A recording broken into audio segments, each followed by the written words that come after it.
होगा बहुत ऊंचा होता है, देखा होगा। और नारियल बिल्कुल टॉन पर कहीं 20-25 फुट पे लगा रहता है। और नारियल में कितना सुंदर जल, मीठा जल आ जाता है ना। समुद्र किनारे नारियल का पेड़ होता है और समुद्र का जल खारा होता है। बिल्कुल पक्की बात में यथार्थ कोई कथा नहीं सुना रहा हूं, आपको सीधी बात बता। समुद्र का पानी खारा होता है, समुद्र के किनारे नारियल का पेड़ होता है। एक नहीं होता, हजारों पेड़ होते हैं। मुंबई में देखेंगे, गुना में देखेंगे, गोवा में, तो उस समुद्र का जल नारियल की जड़ में जाता है और जड़ में इस प्रकार की मशीन फिट है कि वो वहां से फिल्टर होता है जल, और फिल्टर होकर के उसी नारियल की वो अंतर की जो तरंग है, वो धारा है, वो क्या कहेंगे, उसकी जो नस है, उसकी जो तंत्रा है, वहां से सीधा, या नली है, वहां से सीधा जाएगा। और नारियल में कितना स्वादिष्ट पानी बन जाता है कि 50-50 रुपए के नारियल बिकते हैं, जिसको हम पीते हैं वो पानी। तो क्या बताया, बोले दशरथ पुत्र सकल जग जाना, राम नाम का मरम है आना। रग रग रमत तत्व सुई रामा, और कड़ कड़ सूक्ष्म तरंग सुश्यामा। जो रग रग में रम रहा है, हम में तुम में रम रहा है। रग रग रमंती सा रामा, जो हम में तुम में सारे संसार में। पहला से पूछा गया तुम्हारा राम कहाँ है? बोले ये मत पूछो कि तुम्हारा राम कहाँ है, बोले ये पूछो कि मेरा राम कहाँ नहीं है। हिरण्यकश्यप ने कहा तो क्या तेरा राम इस खम्भे में भी है? बोले हाँ, मेरा राम तो इस खम्भे में है, इस मंदिर में भी है, आप में भी है और मुझ में भी है। हिरण्यकश्यप ने जोर से मुक्का खम्भे में लगाया और तुरंत नरसिंह भगवान का प्रकट हो गया। बोले नरसिंह भगवान की जय।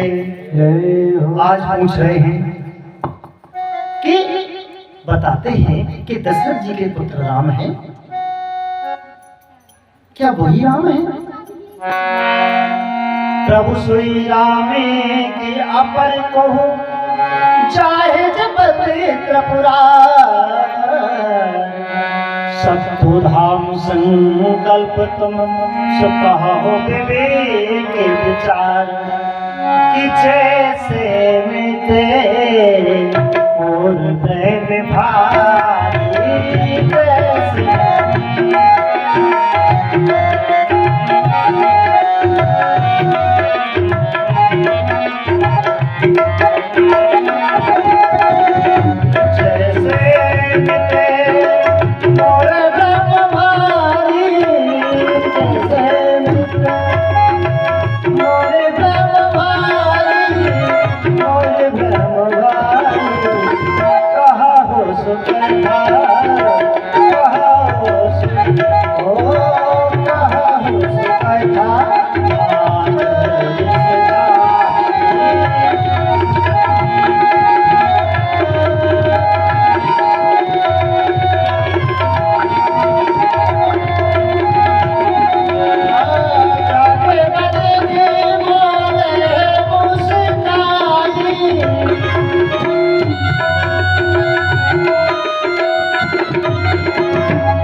कथा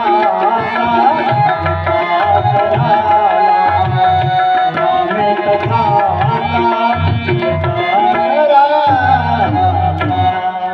बोले जैसे मिटे मोर भ्रम भारी सो कहु सो कथा नाथ विस्तारी। जिस प्रकार से मेरा मोह और भ्रम दूर हो जाए आप वही कथा सुनाओ। सबके मन में मोह रहता है, सबके मन में भ्रम रहता है, सबके मन में अज्ञान रहता है, सबके मन में शंका तर्क वितर्क रहता है। राम है कि नहीं है तो कैसे है, क्या दशरथ के पुत्र हैं, फिर कब हुए थे, किसने देखे, किताबों में लिखा है, मानते हैं, न जाने हुए कि नहीं हुए। बहुत सारी शंका होती है। ऐसी शंका यद्यपि भरद्वाज जी को नहीं है, उन्होंने स्पष्ट कह दिया कि राम भगत तुम मन क्रम बानी, मैंने तुम्हारी चतुराई समझ ली है। आप तो परम राम जी के भक्त हो, सब कुछ जानते हो, राम जी को तर्क से जानते हो, लेकिन आप तो जग के कल्याण के लिए पूछ रहे हो। हाँ, आज जो है बड़ी सुंदर कथा बताया उन्होंने। बोले राम कथा शशि किरण समाना और संत चकोर करें दे पाना। ये राम की कथा तो बड़ी सुंदर जो है चंद्रमा की किरण के समान है। तो हालांकि वो कहने लगे कि ठीक है आपने पूछा है तो कहा सुमत के अनुसार मैं अपनी बुद्धि के अनुसार आपको सुनाता हूँ। कौन सी कथा सुनाता हूँ? बोले उमा शंभु संवाद, भोलेनाथ देवी पार्वती का जो संवाद कैसे हुआ, क्या घटना घटी, वो हम संक्षेप में थोड़ी सी कथा लेंगे और सुनाएंगे। ठीक है।